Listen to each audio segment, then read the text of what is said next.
रात के गहरे घंटों में जब चांद भी अपने साइयों में छुप जाता था, तब चुपके से खुलता था भूतों का बाजार। वो कोई साधारण बाजार नहीं था। न दुकानें थीं, न दुकानदार। उस बाजार में हवा ही बेचती थी।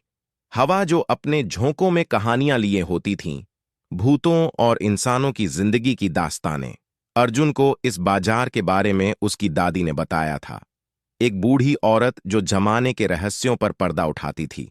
अर्जुन को कभी विश्वास नहीं हुआ, पर एक रात जिंदगी के क्रूर मोड़ पर खड़ा, जब हर उम्मीद टूट चुकी थी, उसने हार मानने से इनकार कर दिया।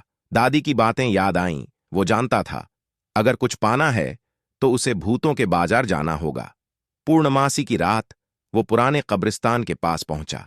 हवा ठंडी थी, माहौल खौफनाक। तभी हवा में एक लय सुनाई दी, जैसे घंटियों की झंकार।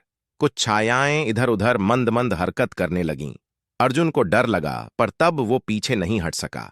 वो छायाओं का पीछा करते हुए चलता गया। एक गोल चबूतरे पर उसे रोशनी नजर आई। कई आकृतियां इकट्ठी थीं, लेकिन उनकी शक्लें धुंधली, चेहरे बेरंग। कुछ हवा में तैर रहे थे, कुछ जमीन पर बैठे थे। वो भूतों का बाजार था। अर्जुन ने हिम्मत करके आवाज लगाई, मुझे आपकी मदद चाहिए। सन्नाटा छा गया। फिर हवा में फुसफुसाहट शुरू हुई। आखिरकार एक बूढ़े भूत ने, जिसके सीने पर जंग लगी तलवार टकी थी, आगे बढ़कर कहा, इंसान, इस बाजार में दाम चुकाने की कीमत जिंदगी से भी ज्यादा हो सकती है। तुम्हारे पास क्या है? अर्जुन ने कहा, मेरे पास जिंदगी का वो पछतावा है जिसने मुझे तबाह कर दिया। मेरी गलती की वजह से मेरी बहन मर गई और उसका गुस्सा मेरा पीछा नहीं छोड़ता। मुझे बस इतना ही चाहिए, उससे माफी मांगने का मौका। भूत हंसा, एक खौफनाक हंसी। माफी? वो इंसानों की चीज है। भूतों को सिर्फ सौदे दिलचस्प लगते हैं। अर्जुन ने हार नहीं मानी। उसने अपनी कहानी सुनाई, अपने दर्द को बयां किया। हवा में फिर फुसफुसाहट हुई।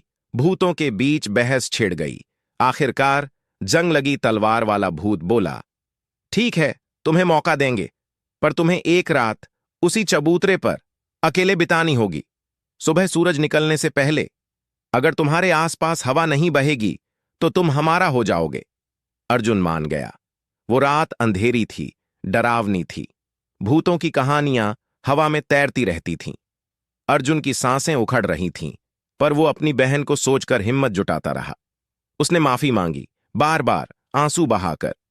जैसे जैसे रात बीतती गई, वो महसूस करने लगा कि हवा धीमी हो रही है।